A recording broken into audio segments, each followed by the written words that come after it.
Once a giant, always a giant. For me, it's only a giant. So check it out. The D6 Squad has merch now. We got hoodies, tees, mugs, whatever you need. Check it out. Link in the description.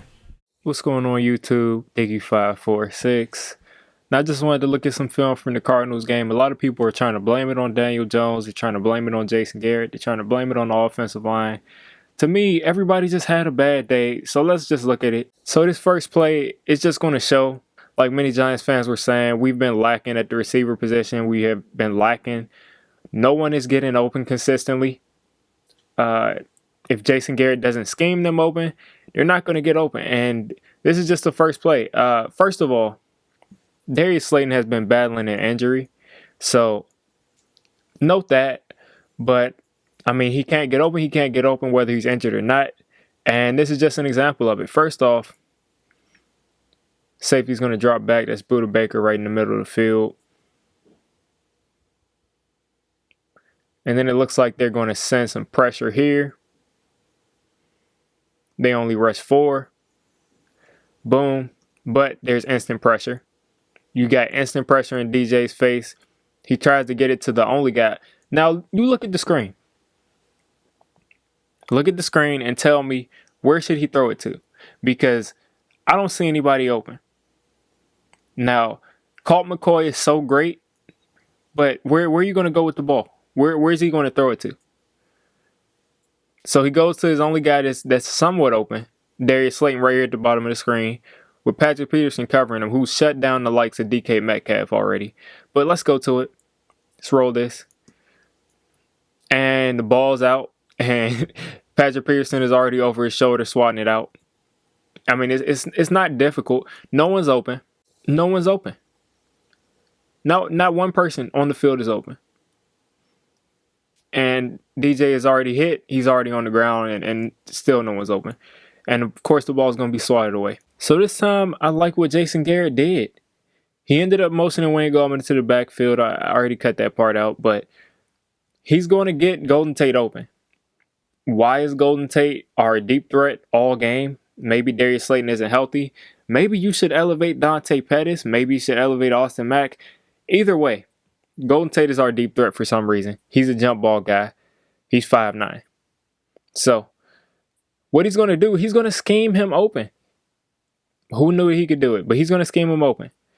You're going to have Evan Ingram come up the field, and he's such a threat with that speed that if you were to ever send Evan Ingram up the seam, maybe he'd be a deep threat.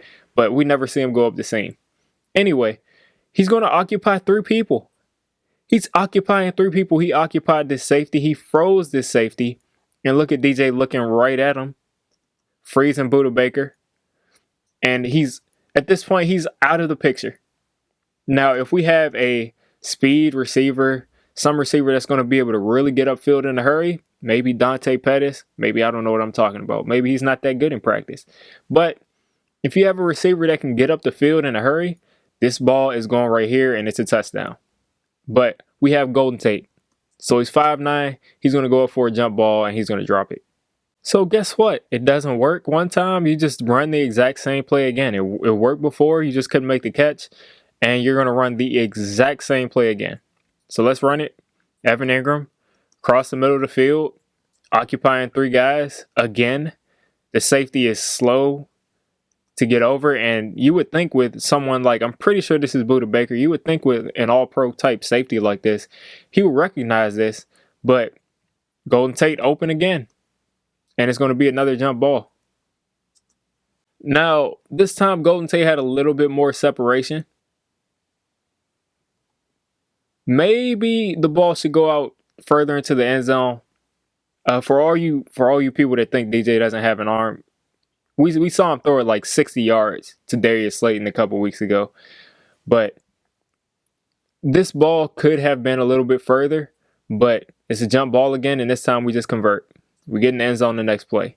All right, so for this next play, I want you all to keep your eyes on these bottom 2 receivers. Keep your eyes on these bottom 2 receivers. This is going to be a max protection situation. And I don't know what Jason Garrett was thinking about when he drew this up. I don't know.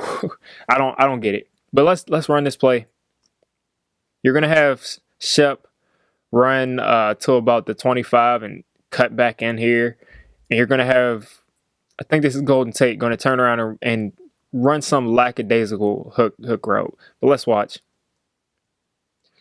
He's cutting inside. You got two receivers.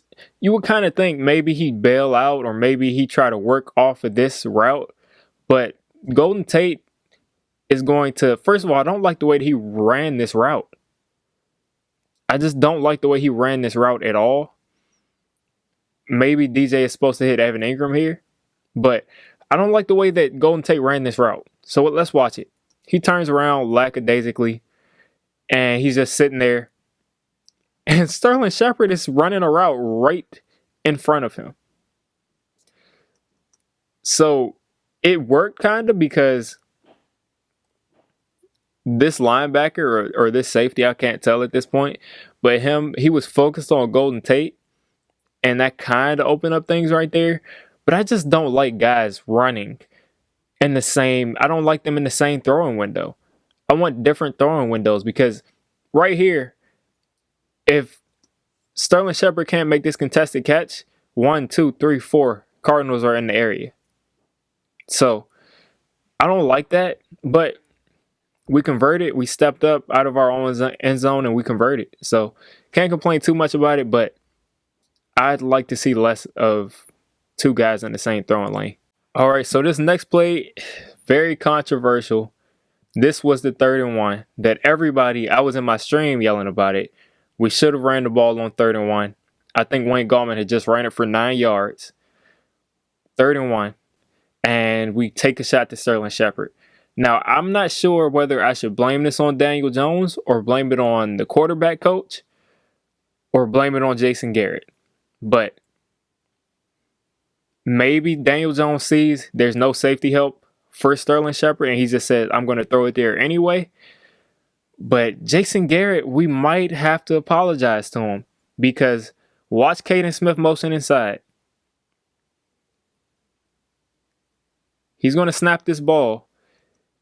And Caden Smith is going to work a pick route. And he's going to be wide open. He's going to be wide open. And we need 1 yard. Caden Smith gets this pass right here.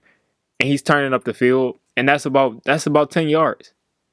So this pick route is not by accident.